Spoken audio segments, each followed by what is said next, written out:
سلام دوستانو، راځئ نن د سیمنټي هب بدلون جراحي په اړه خبرې وکړو. عموماً د هب بدلون دوه ډوله جراحي شته. یو یې سیمنټي ده چې پکې موږ د برخو د فکس کولو لپاره سیمنټ کاروو. بله یې غیر سیمنټي ده چې پکې د هب بدلون د برخو د فکس کولو لپاره سیمنټ نه کاروو. د دې دواړو یو ګډ ډول هم شته چې ورته هایبرډ فکسیشن وایي. پکې په یو برخه سیمنټ کارول کیږي او بله برخه غیر سیمنټي وي. عموماً چې کله موږ د هایبرډ اصطلاح کارو، دا معنا لري چې سټیم سیمنټي وي او کم غیر سیمنټي. یو بل ډول هم شته چې ورته ریورس هایبرډ وایي. پکې اسیتابولر کپ سیمنټي وي او فیمورل برخه غیر سیمنټي. نو راځئ نن د سیمنټي هب بدلون جراحي په اړه خبرې وکړو. عموماً دا جراحي د زړو خلکو لپاره توصیه کیږي. د هډوکو نرمښت لرونکو خلکو په ځانګړي ډول د 5 کلنۍ څخه پورته ښځو لپاره هم دا جراحي توصیه کیږي، ځکه چې دا د پروستاتیک شاوخوا فیمورل ماتېدو او بیا جراحي خطر کموي او پایلې هم غوروي. دا جراحي د فیمور غاړې بې ځایه ماتېدو لپاره هم کیږي، چیرې چې ارتوپلاسټي توصیه شوې وي. یعنې کله چې د فیمور هډوکي غاړه د زړو ناروغانو کې ماته شي، نو دا هم یوه اشاره کیدای شي، ځکه چې دا جراحي ناروغ ته اجازه ورکوي چې سمدلاسه او په بشپړ ډول وزن پرې واچوي. ځینې وختونه چې د فیمور کانال عادي نه وي، لکه هغه څه چې موږ یې د سټوپ پایپ کانال بولو، یا ناروغ مخکې له دې رادیوتراپي اخیستې وي، یا شدید هډوکي نرمښت ولري او موږ ډاډه نه یو چې زموږ امپلانټ ته به خوندي او ټینګ فټ ترلاسه کړو، نو بیا هم سیمنټي سټیم یوه ډیره باور انتخاب ده. د سیمنټي هب بدلولو اصلي ګټه دا ده چې ناروغ ته ژر رغېدنه او ژر حرکت ورکوي. اوس دلته دا یاد ساتل مهم دي چې عموماً په ځوانو ناروغانو کې چې د هډوکو کیفیت ښه وي، بې سیمنټه فکسیشن هم ډېر ښه نتیجه ورکوي.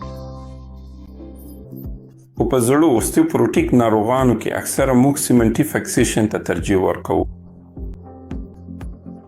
اوس چې کله موږ د دې سیمنټي هب بدلولو د بقایا ژوند په اړه خبرې کوو، په زړو یا هغو ناروغانو کې چې ورته اړتیا لري، ملي راجستر موږ ته ښیي چې شاوخوا 1 تر 2 کلونو پورې ډېر ښه بقا لري. عموماً موږ وایو چې شاوخوا 15 یا 8 کاله عملي دي، خو ډېر عوامل شته چې دا ټاکي ستاسې د هب بدلول به څومره دوام وکړي.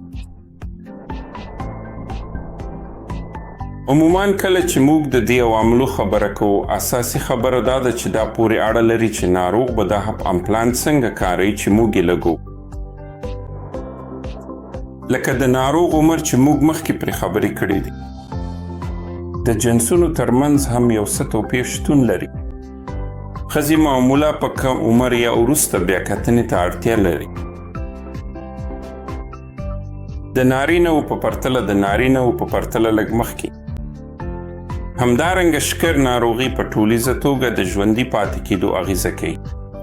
د سګرټ څکولو حالت چې په ټولیزه توګه د ژوندي پاتې کېدو اغیزه هم کوي.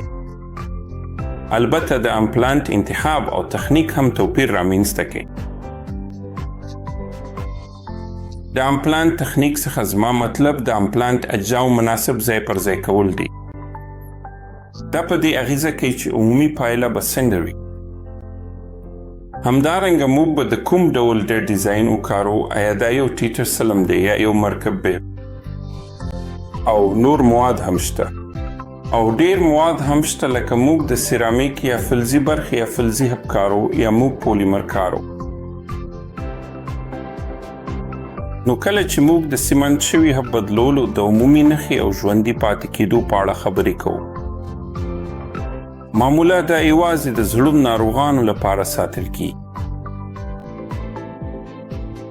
موږ دا هم یادونه وکړه چې دا بشپړ سیمنټ شوی هب بدلول دي که هایبرډ یا ریورس هایبرډ، ځکه دا هم تر یوه حده د ژوندي پاتې کېدو پر کچه اغیز لري. معمولا د هایبرډ هب بدلولو لپاره چیرته چې موږ د فیمورال ډېر سیمنټ شوی او کبري سیمنټه کارو، دا ورځ تر بلې مشهورېږي، ځکه چې د بیا کتنې کچه یې ټیټه ده. نو په عمومي ډول که تاسو د هب بدلولو پلان لرئ او ستاسو ډاکټر تاسو ته سیمنټ شوی هب بدلول وړاندیز کړی وي، اندېښنه مه کوئ.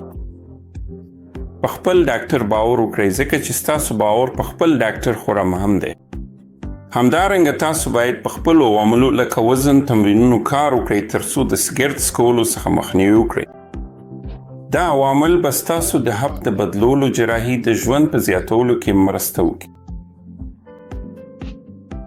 که کوم شک وي یا غواړئ له موږ سره اړیکه ونیسئ تاسو کولی شئ په لاندې شمېره اړیکه ونیسئ. موږ به خوشحاله یو چې د حب د بدلولو جراحۍ په دې سفر کې ستاسو سره مرسته وکړو. له تاسو مننه.